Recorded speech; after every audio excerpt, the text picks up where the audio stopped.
M&M's. Delicious! Aw, I don't like the blue ones. Oh, another blue one. Oh, brown, excellent. Oh, it tastes like chocolate. So good. Oh, a red one, excellent. Oh, a blue one. Oh, good, I didn't want that one anyway. Another blue one. Why are you throwing away the blue ones? Because they're not my favourite flavour. What do you mean? It's all the same chocolate. They're what? It's all the same chocolate. They're all the same on the inside. Oh no. I've made a terrible mistake. Welcome to JRev. Oh, do you think that I can use the 5-second rule? Some of them have been there for minutes.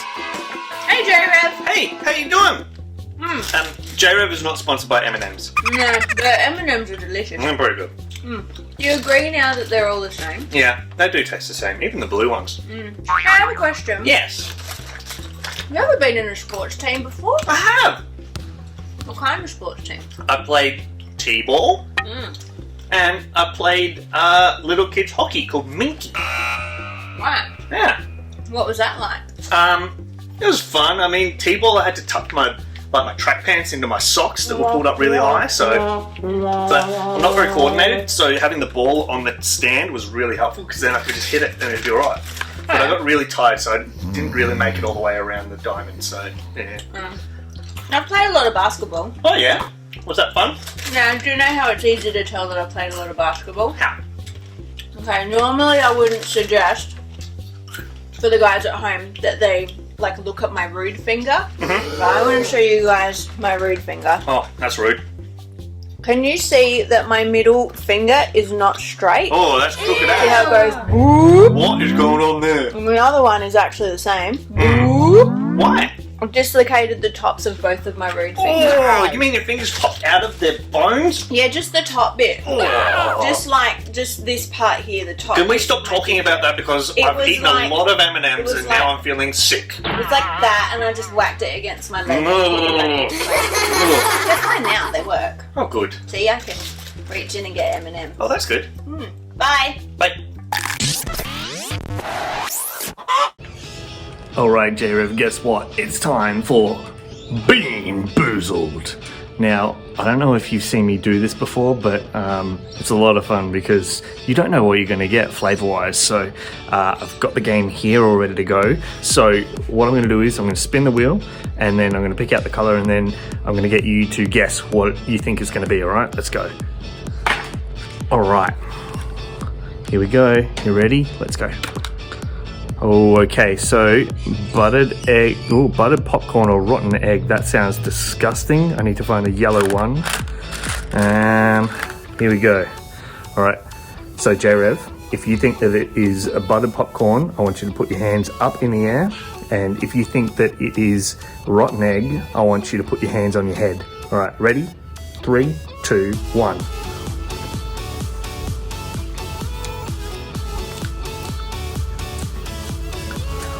Oh, that's egg. Oh.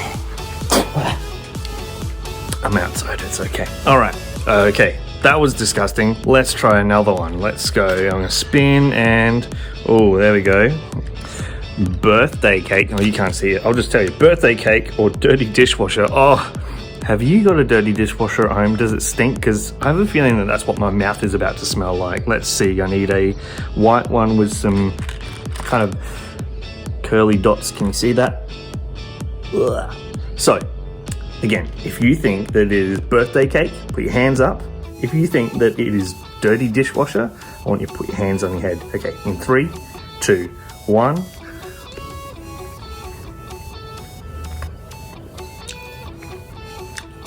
I think I chose the wrong one. That's bubblegum. That's alright, but still, much better than dirty dishwasher, that's for sure. Alright, we're gonna go again. Oh no, strawberry banana smoothie or dead fish. Okay, so I need it's like a pinkish one. Is that the one? No, that's not the one. I think this is the one. Could be? No. Aha, this one. All right, so same deal again. If you think that it is strawberry banana smoothie, I need you to put your hands up. If you think that it is dead fish, put your hands on your head. Okay, ready? In 3, 2, 1. Oh.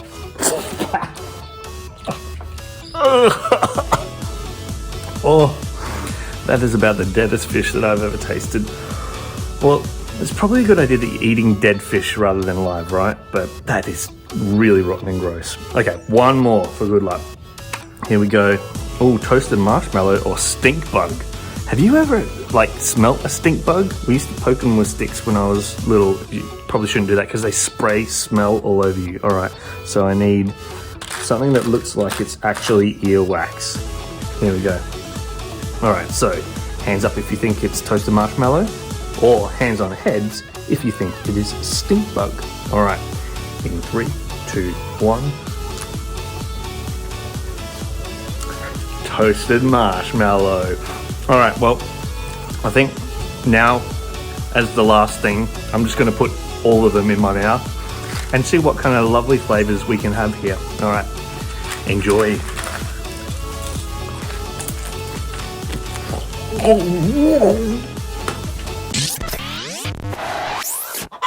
Man, I'm so glad that you didn't like the blue M&Ms because there's lots of them left in the bag. Well, I like them now. Do you know what else I really like? What? When you're in a sports team, it just makes you feel really accepted and loved because you're part of a sports team. Yeah. Like, you all get to wear the same uniforms and you're all in the same team together. Like, it's just really fun. And you're all working towards the same goal. Oh. Like, you got to win for your team. Yeah. They're pretty cool. That is great. Do you reckon any of the guys at home are in any sports teams? Oh, I know for a fact that some are. I know that some play basketball. Oh, yeah? And I know that some play soccer. Mm. And I know that some play, they go and do athletics and stuff, and they're really, really fast and really good. Yeah, I know some pretty good netballers too. Yeah. Yeah. Hey, if people have been playing sport, Playing doing sport, stuff, yep. like maybe they've been making stuff, maybe Yep. they're in a gymnastics team, I don't Yeah. know. How could they tell us about what they've been doing? Oh, that's easy, because we got the JRev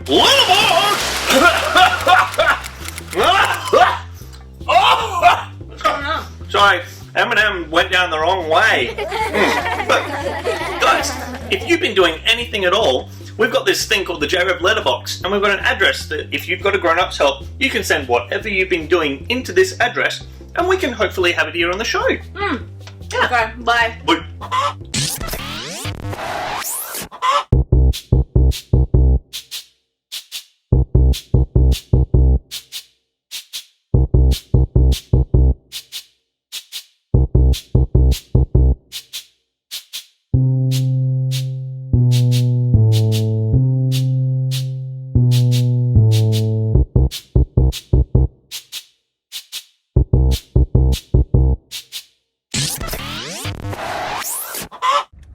Hey JRev, I was a little bit bored today, so I decided that I'm gonna go make some fun with these googly eyes. Let's go. Step, open. Step, enter. Oh, googly eyes. Toaster. Goink. Oh, pot of tea. Pig. Oink, oink, oink, oink, oink, oink, oink, oink, oink. Turtle. Googly-eyed turtle. Hello. I'm just a dog. Look at I've got fancy eyes. Look at me. Oh, that's pretty good. I need a new Amazon. Hang on a second. What's going on? Run away. Move. Oh. Yep, kid eaten by a shark. Oh, what? Oh, run away. Oh. Spider-Man. Hey, Olaf? What are you doing, Olaf? Kid, hang on a second. Look at that kid's face. Oh, that's a bit weird. Don't be suspicious.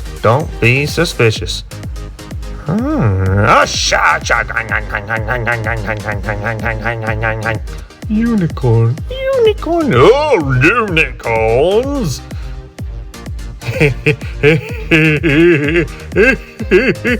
Dinosaur. Roar. I am I-Man. Oh yeah, that's a. Oh, what the? Ooh, I don't know about that. That's weird. Oh, I need new pencils. Which one should... Oh, this one's got a face. Look at that. That's fantastic. Oh, nice ball. That's, yeah, cool. Oh, what is going on with those eyes? Look at that. That's weird. Oh, poster. Yeah. Oh, another poster. And another hang on a minute. What is going on? Haha, that was stacks of fun. Oh no! Have you ever been to timeout? Like, maybe that one time you might have hit your brother or your sister and that hurt them? Or maybe that one time that you might have eaten your dessert when you weren't supposed to because you hadn't finished your vegetables? Or maybe that one specific time when you stole all of your little brother's Pokemon cards because you didn't have any of the Pokemon cards that he had and you wanted them, and then you put them under your bed to hide them from him, and then he found out that they were there, and then he told your mum and dad, and then you got in trouble. Timeout's really boring. And that's kind of the point. See, timeout is actually a time for us to stop what we're doing and have a think about what we've done. It's also a safety boundary for us. We know we've done the wrong thing, and there's consequences for our actions. And so we need to make sure that we're making good choices, because we can really hurt other people or even ourselves with our choices that we make. Now, last week, Sarah actually told us about someone who was really good at making bad choices. His name was Zacchaeus, and he was a really short little guy, and he was a tax collector, and so he cheated all of his friends, and he took all this money, and he was just really nasty to people. But then Jesus comes along, and Zacchaeus is like, oh, I want to see him, but I'm too short, so he climbs a really big tree, and then Jesus is like, hey, Zacchaeus, you're pretty cool. I'm going to come over to your house, and we're going to party. And Zacchaeus is like, what? I'm not all that cool. I'm kind of a bad dude. And Jesus is like, well, I don't care. I know you, and I think you're great. Jesus liked Zacchaeus in spite of the bad choices that he'd made. That is a big deal. How good is it to be known by God? For someone to know who you really are, to know everything that's going on in your head, every thought, every fear, every win, every loss, all of the decisions that you make. That's amazing that someone would know that and love you, even though they know all the things about you, even the things that maybe we're not super proud of. It's so good. Well, today I want to tell you a story that comes from the Bible. It's from Luke chapter 8, verse 26, if you want to read it later on. So the story starts with Jesus and his crew, his disciples, and they're on a boat and they're sailing to this place that they want to go and visit. So they land on the shore and they have to walk past this cemetery that's just on the outskirts of town. And they meet a guy who's just hanging out there. Now, the Bible doesn't actually give this man a name, but I think we're going to call him Bob for this story. Now, we don't know how Bob got to this cemetery, but the Bible tells us three key things about Bob. One, the cemetery was his home. What? That's not where living people live. That's weird. Number two, he was all alone. Like, literally no one was living with him. That's sad. Number three, he was really, really scared. Like, I'd be scared if I lived in a cemetery, but like he was just scared in general. And that's pretty sad. That's a sad way to be. Now, like I said, we don't know how he ended up living in the cemetery, but it's a pretty safe guess that he didn't choose to live there because he wanted to live there. My guess is that maybe Bob had made some bad choices and maybe he'd hurt some people or maybe even himself along the way, and he couldn't live in the town anymore because it just wasn't safe. The what and the why of how Bob ended up living in the cemetery doesn't actually matter. We just know that he was in timeout. So back to the story. Jesus meets with Bob, and Jesus can see that Bob is in no great shape. He's not doing too well, and that's really sad. But do you know that Jesus didn't look at Bob the way that the townsfolk did? He didn't see him as this reject who wasn't good enough to hang around or someone who made bad choices and therefore they weren't worth anything. He just saw Bob. Jesus saw past his faults. He knew that he'd made some bad choices. He knew that life hadn't been very good for him, but that didn't matter to him. Jesus wanted to meet him, and he wanted to make sure that he knew that he was accepted. Now, the townsfolk, they heard that there was some kerfuffle going on at the cemetery, so they decided to mosey on down and find out what was going on. And hang on a second, whoa, wait. There's Bob, and he's calm, and he's sitting at the feet of this guy Jesus, and he's making good choices, and he's a nice guy. Whoa, what's going on? But the miracle doesn't stop there, actually, because what happens next is Bob gets to go home with the townsfolk who had previously rejected him, and he gets to be part of the community once again. How amazing is that? Once Bob knew that he was accepted by Jesus, his life was completely turned around and transformed, and that meant that other people were able to accept and love Bob for who he was. So some of you might be sitting there and be thinking, you know what? This Bob character sounds a little bit like me. I'm a little bit on the outside, and I'm maybe not accepted by many people. I don't have many friends, and I'm a little bit lonely. Guess what? Jesus accepts you. Or maybe you're sitting there thinking, you know what? I already know that Jesus accepts me. I know that he knows me and loves me no matter what.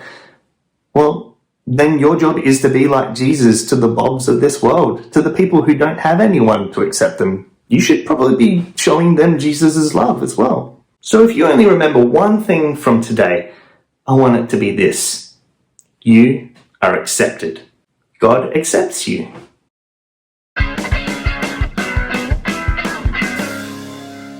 Today's memory verse is from Psalm 139:14. I praise you for the wonderful way that you created me. Everything you do is marvelous. Of this I have no doubt. Let's do it one more time. Psalm 139:14. I praise you for the wonderful way that you created me. Everything you do is marvelous. Of this I have no doubt. M&M's. Please. Oh, okay. Thank you. Hey, JRev, guess what time it is? M&M time. Well, it's M&M time, but it's also weekly challenge time. So this week, our weekly challenge is called You're In. They're in. Yes, they're in, you're in, we're all in. Oh, okay. Inclusive, I'm yes. included. Yeah, Right. absolutely. Yeah. And that's the whole point. So, this week, your challenge is to keep your eyes open for... Hang on. I'll keep my eyes open. Okay, go for it. With these M&Ms. That's just eat them. That's fun. Keep your eyes open because I want you to look for all the lonely people. Now, how might you spot a lonely person? I know. How? Well, when I was a teacher in schools, I would always make sure I did a lap of the oval on the edge of the oval because that's where a lot of kids who needed help to make a friend would be hanging out. And also we had a thing called a friendship bench where if you were feeling a bit lonely you could go and sit there and someone who was an expert in making friends would go over and make friends with you. So that's where a lot of the lonely kids were in the school that I worked at in. That's awesome. Hey, Sarah. That's great for kids. Yeah. And I want you to do that at home. I want you to all make sure you keep your eyes open for lonely kids at school. But what about grown-ups? Do they get lonely? Oh, all the time. Oh, that's a bit lame. In fact, I actually think it might be worse for grown-ups sometimes. So a lot of the time, lonely grown-ups are just in their house. Oh. So it might be that maybe you have like an older neighbour that lives on your street, or Remember Louis? yeah, I He was do. a bit lonely, wasn't Well, and we used to spend time with Yeah. him. We talk about wrestling with him. he? Yeah, and Elvis. I know it. But like we've also had neighbours before who are single mums with little kids and Yeah. they have difficulty getting out of the house. So we've dropped off presents to people before. Maybe the JRevers at home could do that with their grown-ups that they live with. That's a really good idea, because as much as we want you to all go out and spend time with people, you got to make sure you do it safely as well. So take your grown-up with you to go and help out another grown-up. Maybe you could use a packet of M&Ms that haven't had our hand in the packet. Yeah. Maybe you could do some baking for some people in your area that are feeling a bit lonely. Like M&M cookies? Yeah. That's a brilliant idea. Hey, JRev, What? I reckon that I'm going to go and do that right now. I'm going to go and look for some lonely people. Me too. Yeah. See ya. See ya. But no, you're wasting. Wait, Mum, she's throwing the M&Ms.